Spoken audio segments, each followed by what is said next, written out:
gotten started, we should talk a little bit about the space. Well, I'll start by saying, so I'm sitting at OER 19, which Meredith and Lauren will present on, we'll talk about on a Reclaim Today tomorrow. And I'm kind of watching the Slack of Reclaim hosting and thinking like, Tim's going to be, he's kind of, him and Judith are holed up in Fredericksburg, he's going to be pulling his hair out there. It's 24/7 support. And then we start seeing these missives from Virginia, whereas work is happening in video. A second to kind of realize what we had talked about in May of 2017, or I don't know when it was. I think it was then. Like it was June 2017 when CoWork first opened.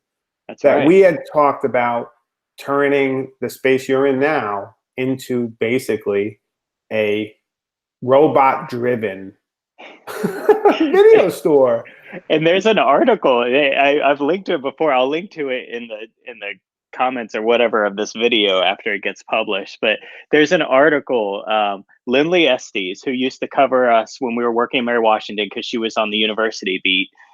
She was still writing for the Fredericksburg newspaper, the Freelance Star. And she came to do an interview about the co-working space. And, we had just renovated the co-work side. This wall was just like storage space or whatever. It was nothing. And we were really mostly just there to talk about, co-work, as an extension of, an office for Reclaim hosting, but also a co-working space. Talked a little bit about like building on the vision that FredX and the Foundry had started in terms of that. And then I remember thinking, like, you start going off about, and we also want a maker space, and we want 3D printer, but then we really want to start a VHS store that's robot driven. And I'm thinking, she's not going to write about this. Please tell me she's not going to. Like, he's just like, whatever. I'm just like rolling my eyes. He's smoking crack again in Italy. Like, you got to get in the video though. You got to get in the frame. You got to change it because we can't see you. And I want to. I'll back the camera up a little bit. You're on fire. Okay, again, a little bit to the right so we can see you. All right. Look. I thought this was more widescreen than it was. How about now? You got me in. Yeah. So I remember and Jim's got his ideas too, or whatever. But really, the co-working space.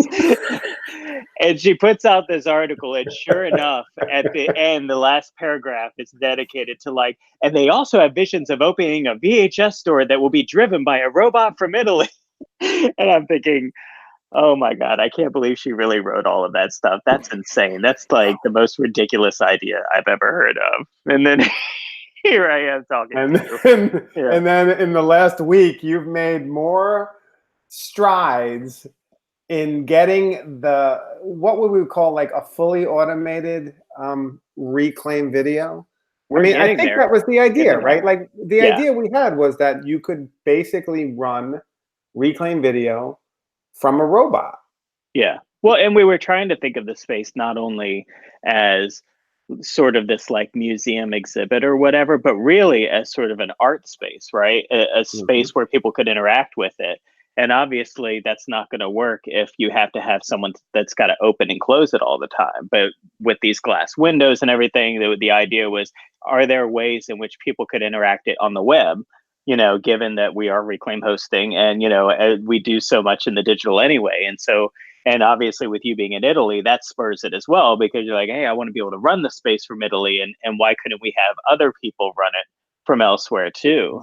And so I feel like that was in the back of our mind, but we've actually had, this space, which I'll turn the camera around real quick. I think we've done some videos in the space before, so people can kind of see everything that's going on. But we've got all the tapes over there. We actually recently moved the Pac-Man into there. So there's Pac-Man over there, which our employees, Xander and Matt, love having that in the space now. I'm sure we've got our own little digital signage, which is still the OER 19 poster at the moment, and more tapes. And then, of course, back to the TV and sort of the front desk area. But we've had this space for like a year now. And it was only, I feel like what spurred all of it was this. It was the robot, right? I mean, we It was. we had talked about the robot forever, and they're way too expensive to justify a purchase. They just really are. Yeah, I imagine we joked around that probably a lot of universities probably have these in storage closets because it's the perfect kind of like, oh, we need to get 10 of them, and then and then you Yeah. realize like, I don't know if it's actually useful or not, or whatever. But we were like, we have a lot of uses for that, and And we do. and we did, absolutely. But they were too expensive. And then the other day I was looking on eBay and I found one for a steal of a deal. And I said, let's actually do this. And so we got the robot, we surprised our employees with it. And so like, hey, we've got the robot now. But I feel like that actually is what spurred like, okay, now that you can move around in the space and interact with us digitally like that, how can the rest of the space start to become automated so that you really could have that vision of running the space remotely? And I think this points back to what I think is one of the coolest things about what you're doing. And I stress to you, is the idea that when we left Mary Washington in 2014, 2015, one of the things I think we were walking away from a little bit sadly was this space called the Incubator Classroom. And for about a month or two, we had started playing with ways of imagining video remotely in this space and kind of like hacking into the Crestron system. Even like early on, not doing what they had done at BYU with the API stuff that we heard about in January. And that's another kind of discussion we should maybe have at some other point. But the basic idea was, how do we make this incubated classroom a kind of experimental space to sort of imagine how you could use video and telepresence on the cheap, because a lot of the Crestron stuff was overdone. And in fact, as institutionals will, like there's all sorts of money invested in it, but your really hands are tied based on the proprietary system you're using. So you really started to get in there for a month or two and hack around and build some cool options when Paul and I were teaching the internet course. Yeah. But we left, and so that kind of was foreshortened.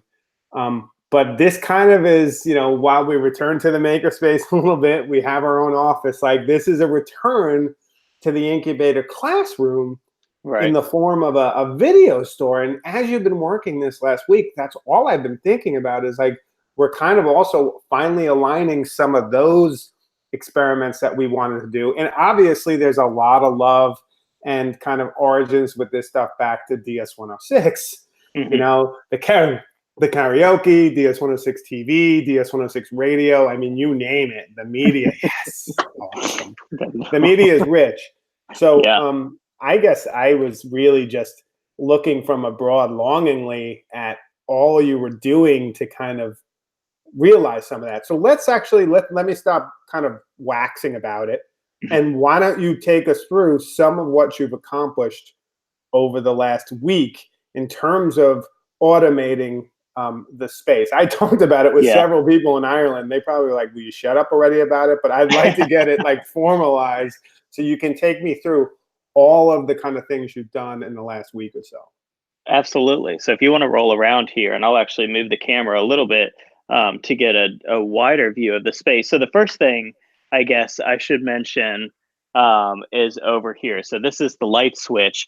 And, one of the things with the like smart home automation, or I don't know if you want to call it a revolution or whatever, but there's so many devices out there and they've only recently started playing very nicely together, I think. In different ways. And a lot of that is because now you have hubs, for better or worse. People like Amazon and Alexa are creating these hubs that allow you to connect a lot of the different brands together. And before it was like you had to buy all of one brand and they might not offer a light switch, but they do have outlets or something, or vice versa. And now it's sort of, you can kind of mix and match the brands, and that doesn't matter as much because you can still tie it all together with something like Amazon. So there's a couple things that we got in here. First was the light switch, and the lights. Creepy personal space.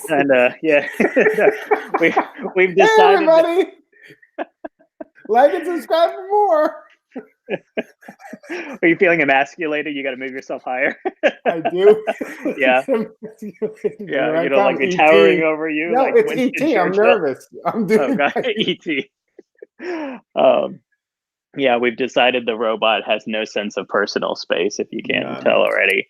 Um, but we put a Wemo light switch, Wemo WEMO, this light switch in here, and this one was actually a bear to get in because I actually had to run new electrical wiring. It kind of gets technical, but they require a neutral wire that we didn't have in here because the wiring was kind of old, as is the building. But we got this working, and so it Does still functions WEMO as stand for wiring emo? It might. It actually might. It still functions as a light switch, but that was one of the first things that we've tied in to Amazon, and we've got right over here. You can kind of see it. I've got tucked away in a corner there next to the Alien and the Atari. I've got an Amazon Echo Dot. Forget all the different names of the devices. So we've got an Echo Dot in there, and so you can say something as So simple that's a as specific Amazon Alexa. exactly. Yeah. And it's a very small one, almost a hockey puck size. And so you can say, Alexa, turn off the lights, and the lights turn off. Ooh, Ooh. it's fun. It's kind of magical, isn't it? And what's Awesome. really nice is you can do it from the robot too. And I found that like it's really good at picking that up. Your audio is not on the robot, so that we don't have any echo feed. But I've tested this from my living room. I can come in here and say, Alexa, turn on the lights, and it'll turn all the lights on. As a And so, robot.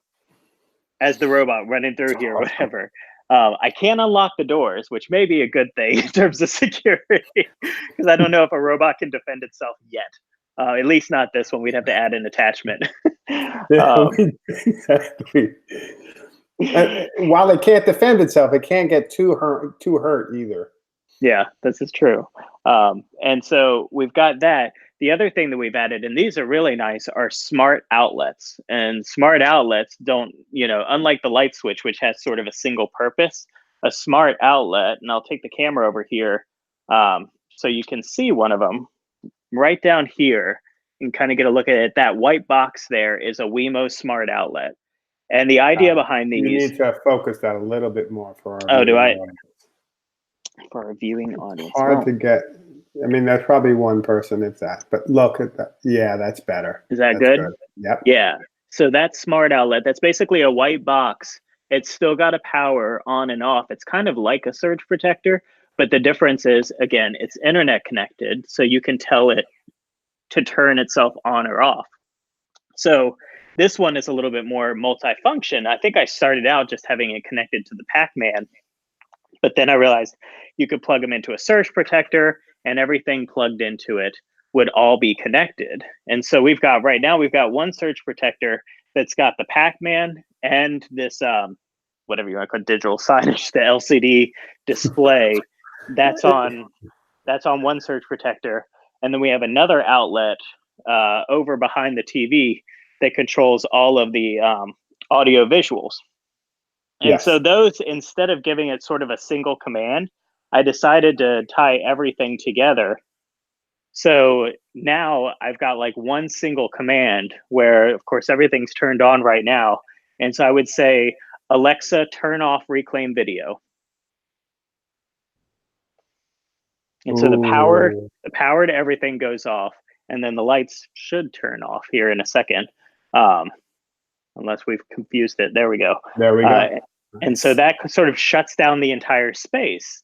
And so that's just grouping things in Amazon's, space there. You can give it groups and say, I want these outlets, I want this light, I want everything to be connected with a single grouping. And so then you can say, Alexa, turn on reclaim video, and everything will turn on. It's sort of a one-stop shop for you to get the space open and the lights turn on and the devices turn on and everything kind of, bam, bam, bam. And I'll be honest with you, I haven't really gotten into the voice activated stuff all that much. I think it's kind of gimmicky a lot of times. I don't talk to Siri. I don't have an Echo in my house and don't really care to have one. Yeah. But this is actually kind of a time saving thing. Like in many ways, even for the employees that are working in this space now, all they really have to do is unlock the door. And then with a single command, they can turn everything on. It's So cool. that's I can see the so, Raspberry Pi behind you turning on the digital signage, yeah. right? and I'm the Pac-Man. I can see from my robot angle Hmm. that that's on. Yep. And now let's turn back. Let's go Probably backwards. talk more about maybe the TV, at least Oh, look at that. There it is. the Yep. old school TV in here. Now, one thing, so then of course the next logical extension to this is how do you how do you play movies in the Yeah. space, right? Exactly.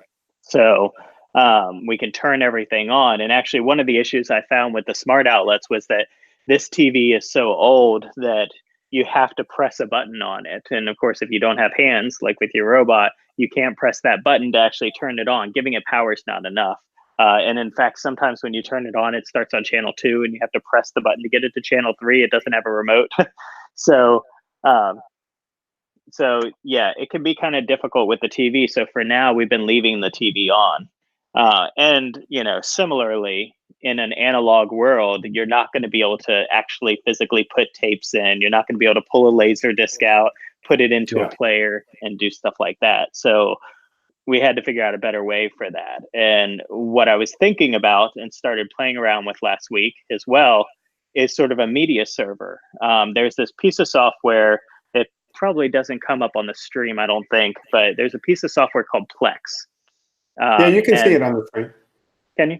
Hmm. Um, And this goes back to experiments you were doing when we were at Reclaim, when we were at DTLT or UMW in like 2013, yeah, 2012. yeah, we had we were playing with Wowza at the That's time and right. other media server software. Um, sorry, I realized I just had your video on the entire time. It was locked on your video, so people probably only saw a thumbnail of the rest of the stuff, but that's okay.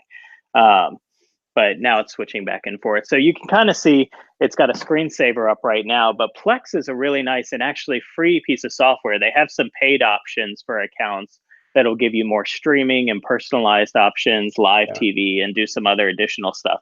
But the actual server software and just putting it on devices is totally free. And you need a computer that is going to be your media server. In our case, we have a Mac Mini over in the conference room. And so we took the Mac Mini in the conference room, we installed the software on it, and I just started loading some videos on there. To start, I added a bunch of YouTube videos from the old series Computer Chronicles. That's right. So those are all up on archive.org, but they also have a YouTube channel, and those are all on there. So I downloaded all of those, all 480 of them, and loaded those up into there. But then I've even started getting into archiving some movies as well and trying to turn those into digital and getting those up in there. So, eventually the goal would be that we have a digital copy of a lot of what's in the space. Maybe not every video, who knows? It depends on how easy we can make that process, because usually when converting analog to digital, the movie's got to be watched. You've got to go from Yeah. the start to finish and, start and stop the recording. So that'll be time intensive. But we started getting some movies up there, loading them into the media server. And then what's actually running this, let me see if I can just tuck it out from behind here so you can see it's actually another Raspberry Pi. Uh-huh. So, it's a Yep, I see it.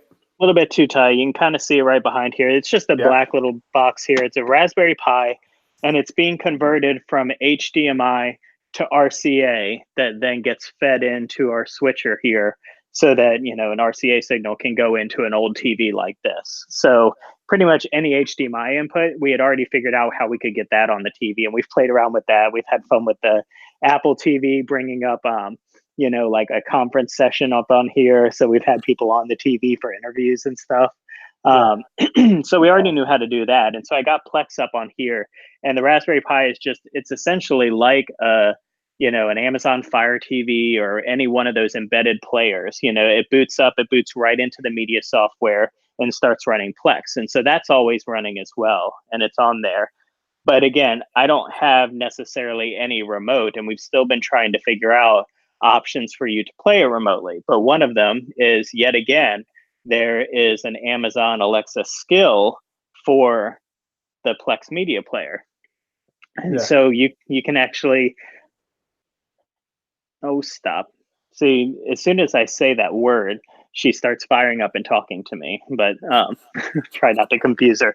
But so we can actually create voice commands that will actually turn videos on here. And so let me try out one just to say, you would say something along the lines of, Alexa, tell Plex to play The Fly. It's thinking This is here. so awesome. Watch, it's thinking. Alexa, what are you doing? Oh, I didn't catch it. Alexa, tell Plex to play The Fly. I'm sorry you don't see have any media in your Plex media server. I have added a card to the Alexa application. Sad. And see, the demo's failing for me. In the past, what has worked is it has actually fired up a video and it would play up here on the TV. We'll have to look at that connection to see, but essentially the idea would be you could tell Alexa to play it, or ideally we still need to figure out. And one of the things that I've actually done when I've worked on it remotely, and it gets a little complicated, but if you're on the same network, it's very easy to send a video to another player on the same network. And so I've played around with having a VPN that I can log into so that I'm essentially on the co-work network when I'm in my living room or something like that. And at that point, I can control Spotify, I can send videos to it. It's as if I'm in the office in terms of my internet connection. And so that's one way at it. Let me ask you this. Is Plex the media server? What we're doing is we're going to rip like The Fly, Escape from New York, War Games, the 3 we already had, and our whole library, so that you could go in there and say play, and like you said, Alexa, tell Plex to play Escape from New York. And what we have is that will come up and play as a video version, as again like the video rip of the VHS, and then at that point it will come on and you can watch it there. That's right. Or remotely from this camera, because the other thing is you have basically built a camera. There's a camera in Reclaim Video that allows people who are coming in online to reclaimvideo.com/live to see basically what's happening in the space. Yeah, that's this Nest camera that's over here. And if you go to reclaimvideo.com/live, that's always streaming 24/7. And so that shows up in there. And I just realized, of course, my phone is connected to our wireless network. So I can pull up the Plex app on my phone here. And then, I choose the player that I want to use, which is this TV. And I hit play for The Fly. And it'll start playing in here. So cool. So from my if phone, I VPN'd in, if I VPN too, I could do it from my phone or from my computer. Absolutely. Yeah. So that's going to start playing here. And the other thing, I kind of had fun with it last night. Believe it or not, I had never seen The Fly. And so last night I decided my TV has a Plex app on it. It's a smart TV Vizio, and it's got the Plex app on it. And so I decided to pull up the Plex app on there, and there was our entire library, and I could just watch a video from our library from my house, just without any issue. Were you VPN'd in, or is it just? Plex will send it remotely. So as long as you're logged into the same account that the media server is connected to, it's all interconnected. You don't have to use a VPN at all. I could be on a cell phone connection and I could watch a video from our media server. So that's the original idea of Plex, is that you've got a media server that you can access from any device anywhere. The VPN's only to be able to then communicate to devices on the same network to send the video signal. God. But yeah, so it's Cronenberg. That is magic. Isn't that cool? So now it's playing that video in there, and it's tied into the audio system. It's a little quiet now, and this, of course, is another thing. I found that the other day it was running so quiet, and I couldn't turn the volume up. So there's a knob back here. So we have to talk. We talked about this. We have to talk to Grant Potter about how enabled to us to remotely control the audio. Yeah. I mean, I guess, yeah. And the other thing is, you could have the volume all the way up in the room. I'll pause that. You could have the volume all the way up in the room, and then you could turn it down on the player remotely. And so that would be one way at it. But yeah, it's still like, we're still figuring those things out. And I think that's one of the things is like, as you get so automated, you're like, oh my gosh, I can do everything. And then you're like, except I can't touch that one thing right there. I need to turn that knob. I need to push that button. And you're like, oh, I guess I'll go into the office, or tomorrow I'll work on that piece of it. So still Well, trying that's to what's figure that. really kind of cool, like, because I mean, you have been just iterating out, having fun, playing with this stuff for the last week. I mean, this Mhm. let's be clear. Like, you figured this out, you know, we were at OER 19, it started Wednesday. I think you started playing with this Monday. Yeah. And it's what now? Like, it's a week later. Like, it's Yeah. literally like you've been knocking this out Yeah, it's a lot of crazily. fun. It's a lot of fun, and then like you said, it goes back to having a space for experimentation with this kind of stuff, which that's always been my vibe. It's what I love to do. I love to tinker. I love to play around with this kind of stuff, and this is kind of put it in a frame that's really fun and really interesting. I think because eventually, what you have is a space full of nostalgic, vintage technology, and you're really pushing the limits of what you can do to the point where, like, I mean, most people I talk to, they're comfortable with smart TVs and all those other guys, that they had never seen an iPad robot and be able to talk to someone in Italy, face to face like this. So, much less be able to live stream And and dude, remotely because control a room. it was cool too, because Escape from New York, you ripped that, and that was a laser disc. So Yeah. you could see from the rip that it had the play and the laser disc kind of flipping around, and like it reproduces that experience through that TV in this space. And Yeah. one of the things we talked about, and this was with Michael Branson Smith when he was making the website, and you and I, and many of us have discussed this. Like, so we get it to be somewhat smart, right? Like, we could Hmm. turn on the TV, we can control volume, people can come and watch remotely. Hmm. We have Xander and Matt, basically on task, ripping parts of our collection we want to be up there. But then ultimately, if it even things we archive, everything we have in Reclaimed Video as a rip. And then that's on Plex.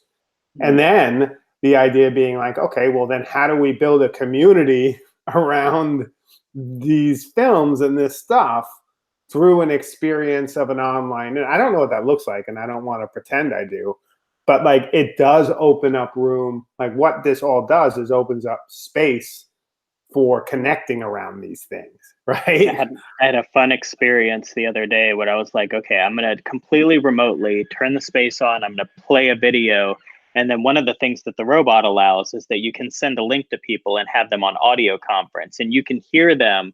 You can't see them, so it's not quite like a hangout. You can only hear them, but they can see what the robot sees. And a good friend and colleague of ours, Tim Clark at Muhlenberg College, he Yeah. joined me in there, and he was just like, oh my God, this is amazing. He was just like, this is the future. This is awesome. I was able to give him a tour of the space from the robot, and we put a movie on and watched it together for a little bit. And I was doing all of that from my living room, and he was in Pennsylvania, and it was all being streamed out to the web live. And I know, like, my parents and a couple others said that they ended up watching the live stream and saw us, like, talking and doing all of that. And it was just a really interesting experience. And I think you're right. If we can find a way to have those shared experiences around film, when we played around with the idea of DS-106 TV, one of the things we did was sort of almost like Mystery Science Theater 3000 style, Yeah. right? Like, you would watch some hokey, B movie, and you were laughing and drinking and playing, and everybody was talking while the movie was going on. And if you can recreate that in a digital form, I think there's something really interesting there about connecting over media like that. So, and there's other practical things too, like the archiving stuff. Some of the devices I'm using, it's actually came out of the experimentation of wanting to understand how we can archive our conference presentations in June. Yeah. And so a lot of the devices that I have to do that are because I've been trying to experiment with that, so that we can set up very easy ability for folks to record the presentations that are happening at Domains 19. So, I've I think a always lot of found this that stuff though. plays around it. Yeah. I've always found that with your experimentation over the years, that you've always come back to it in some fashion. None of it Yep. was ever lost. Like, it Hmm. was always like, even all the stuff you're doing here, like, Right. it all kind of is put away somewhere. And then when we have an idea and then we follow it up, it seems like so much comes back. Yeah. And so much of the things, like, it's deja vu, right? Like, so many of the things that we thought we were doing, like in 2011 and 12, and that would be that. They're coming back, and like the Incubator Classroom, the DS106 TV experiments, you know, the Plex server, like, you know, video games, I guess, okay, the arcade thing is somewhat new, but even that, like, is an avenue to kind of materialize all the stuff we've been talking about, right? Like video game culture right now, and how so much of that is premised, and learning about that is premised on ripping this stuff and streaming this stuff and capturing what you play on your screen. So absolutely, yeah, it's really cool. Yeah, like I was telling, you know, everybody in Slack, we were talking the other day, and I said, really, the whole reason that being able to live stream stuff has gotten easier, and that there's a lot more hardware devices out there to record and stream and do all this, is all because of the gaming community, and because of places like Twitch that are like monetizing on top of this. There's a whole community and a huge user base of folks trying to do this stuff, to where there's a brand new, you know, not brand new, but an emerging massive market of folks who are interested in the hardware, software, and tools to be able to live stream. And that's the kind of thing that, you know, back when we were playing with this in 2011, 2012, you know, it was a little bit harder to find the right tools to do that stuff. And a lot of it was ad supported, and, you know, you couldn't find the right things. And there's just been a whole community that's grown up around this idea of doing it for gaming. And so then to take those lessons learned from them, and to have the devices and things available from that community and be able to repurpose it for what we're trying to do is just awesome. And you said it. I mean, I didn't even realize this, but you told me this a while back. I mean, when we were really doing the early DS106 TV experiments, we were using Justin TV. I remember you and Andy went over to one of the big galas they had at UMW, and you guys, someone was a reporter on the street, and I think I was back home. And we were doing, that was a DTLT episode, actually. Yeah. DTLT Today. So that was Justin TV, but Justin TV pivoted to become Twitch, which, you know, that history has been written. And I didn't know that, but like we were really, it was at that moment we were doing this, that this kind of thing started to explode, right? So we can say around 2011, 2012, we've seen the kind of long kind of experimentation and playing of the gaming community as really an industry. And what that's meant for just this kind of, you know, on the side. What that has meant for the VHS industry in 2019 has been really amazing, what they have done for us, and how they have really revitalized this community of two. Yeah, right. We are an emerging market of two. A few, maybe not two. Of a few, exactly. The few, the proud, you know, the reclaimers.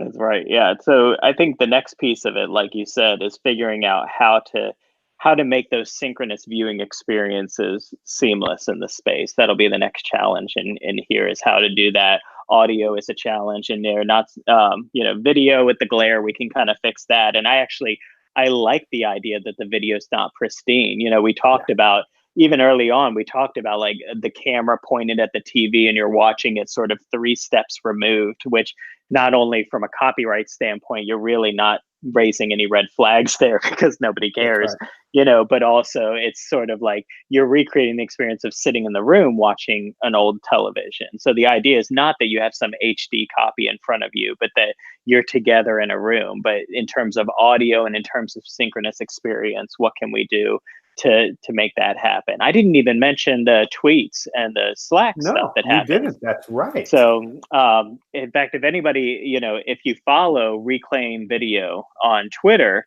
then you probably saw when I started playing The Fly that it would have tweeted it out. So Plex supports webhooks, and webhooks allow you to say, when something happens, I want you to go to a website and send, you know, all of the data about what just happened to that website. And so I wrote some code a couple days ago that basically Plex, when I start playing just on this TV, not from my home or anywhere else, but just when this TV starts playing a video from our media player, it sends a webhook to the script that I wrote. And that script takes all that information, parses it, and then it places it in 2 places. One is our internal Slack, and then the other place is up on Twitter, where it posts an image and the tagline and all the information about the video playing. It says it's playing video right now. watch it live at reclaimvideo.com/live. And so that all happens remotely, and nobody's manually typing that into Twitter every time that it happens. So that's another sort of automated feature Plex that I've been playing around with, and it's really cool. Yeah. And I think one of the things that also brings up is that was one of the first bots I remember was the DS-106 radio bot. When everything that was playing on DS-106 radio, a student, with the help of Alan and Grant Potter and others, built a bot for DS-106 radio, which is sick. But on top of that, it also brings up the question of audio is one of the problems, right? So can we isolate a stream from what's playing in Reclaim Video and put that on DS-106 radio?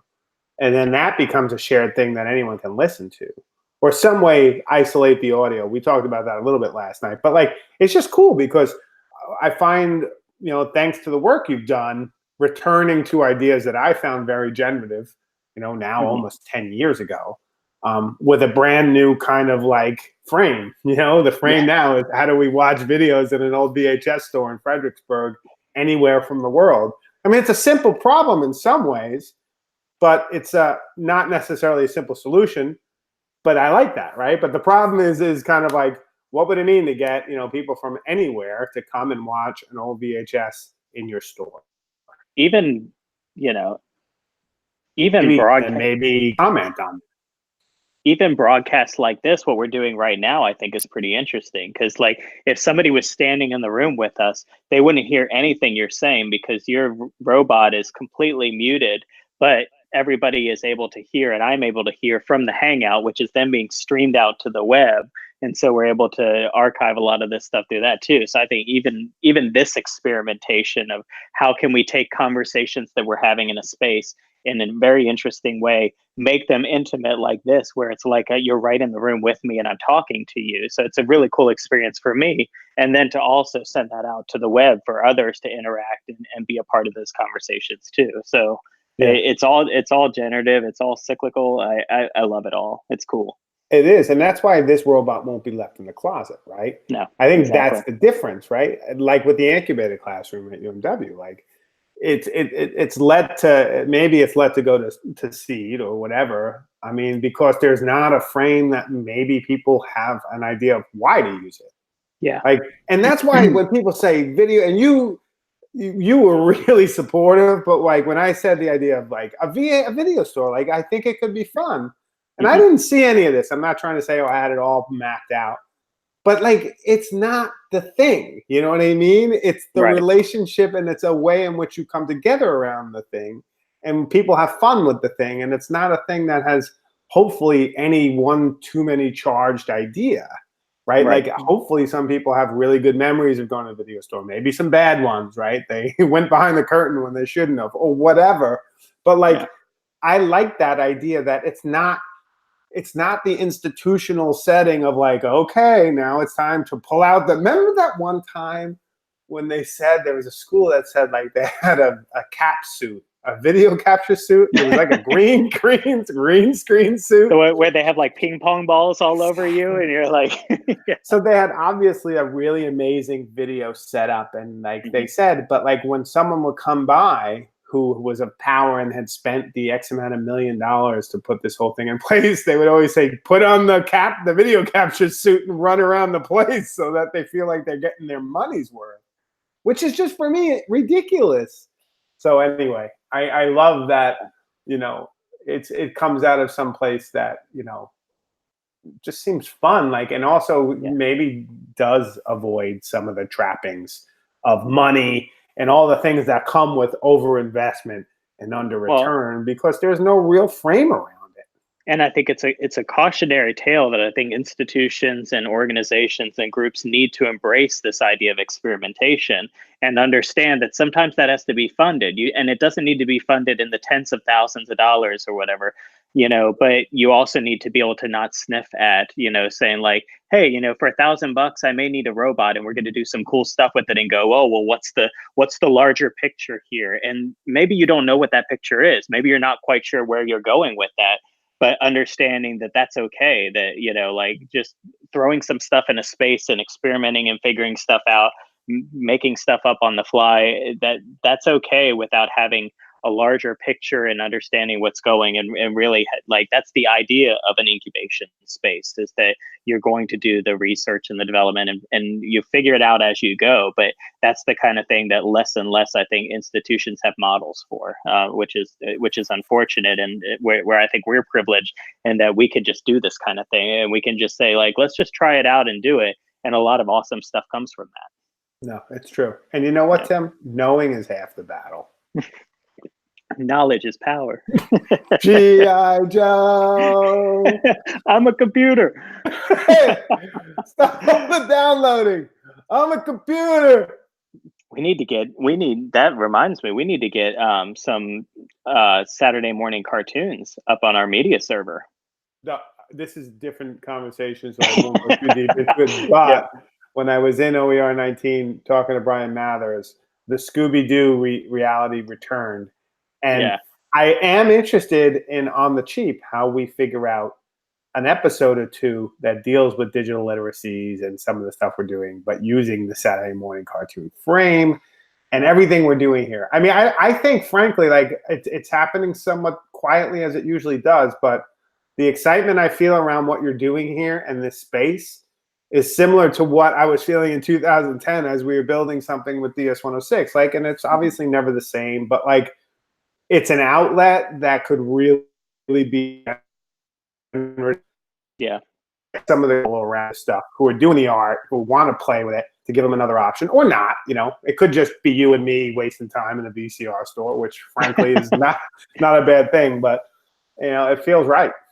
Yeah, it does. It absolutely does. So, but that's a great conversation for another time. So absolutely. I think we'll probably stop right there. But thanks everybody for watching and playing along with us, and keep in tune to the Reclaim Video Twitter account, the reclaimvideo.com website, and especially the live website, as we continue to fool around with that kind of stuff and offer more synchronous options for people to join us. Yes. Thanks, Tim. Cool. Thanks for taking the tour. Yeah, absolutely. So bye-bye all.